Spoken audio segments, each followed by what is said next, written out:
back to Winning Isn't Easy. Should your physician refer you for a residual functional capacity evaluation in the context of your Social Security claim?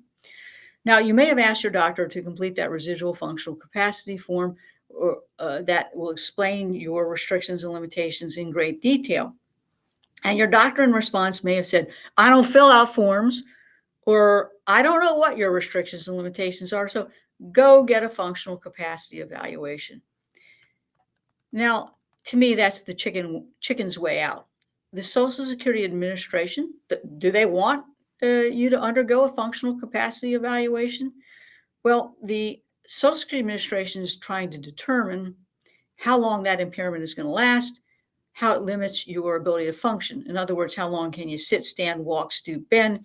Do you need to alternate sitting and standing? Do you have problems using your upper extremities with bilateral manual dexterity? Can you sustain work on an 8-hour day, 5 days a week? Would you be off task, off pace? Now, if you are under age 50, the Social Security Administration has to determine your capacity to do full-time sedentary work. What's that? Sedentary work requires that you sit for 6 hours out of an 8-hour workday, stand or walk intermittently 2 hours per day, and occasionally lift 10 pounds and frequently lift lighter objects. And that's the game. And quite frankly, that's the game in an ERISA disability claim when you're at the any occupation stage.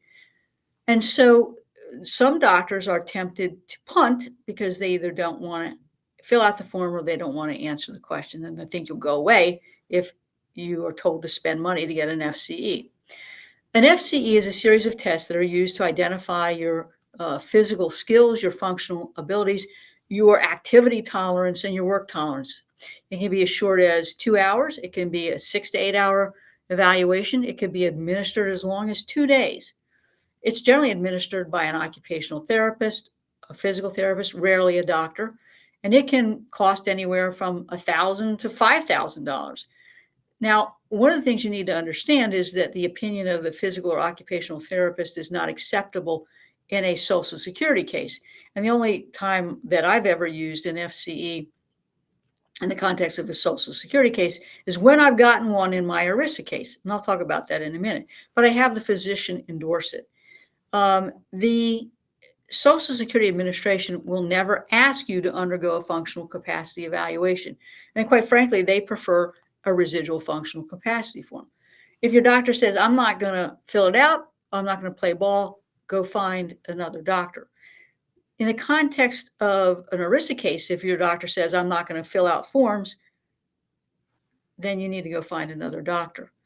Same way, if they say you want an FCE, if they want an FCE, then I take that pretty seriously. And there are many times I'll get an FCE without a doctor recommending it because the disability carrier has conveniently said that my client has restrictions and limitations such that they could go back to their own occupation or they could do any occupation. When we're at that any occupation stage, again, the game is sedentary employment. So a sedentary occupation.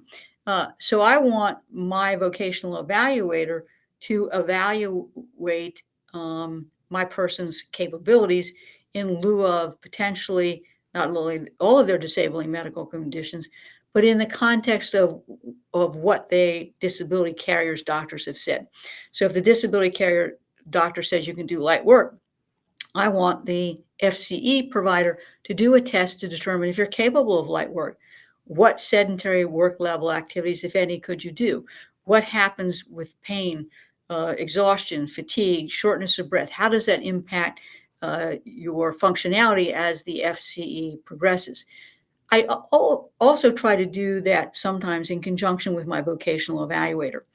And by that, I mean, if I'm at the any occupation stage, I want to see, sort of get an idea of what my VE thinks there might be work that you could do so that I can potentially have the VE simulate that type of activity. If I'm at the own occupation stage and the carrier says you can do your own occupation, I want my VE to weigh in what the occupational duties are. So again, as part of the FCE testing, we're actually testing a person's functional capability to do the material and substantial duties, physical duties of their own occupation. So in the context of a Social Security case, I don't think you need a FCE. I think you need a doctor to complete a residual functional capacity form.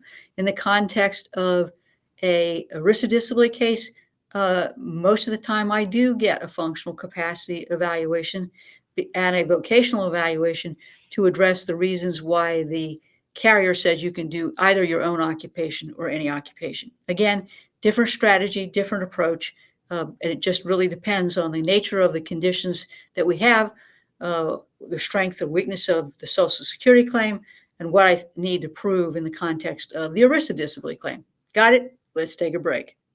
Professional with questions about your individual disability policy?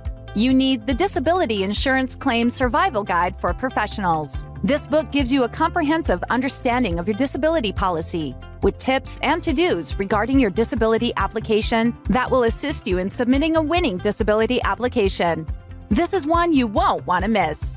For the next 24 hours, we are giving away free copies of the Disability Insurance Claim Survival Guide for Professionals. Order yours today at disabilityclaimsforprofessionals.com.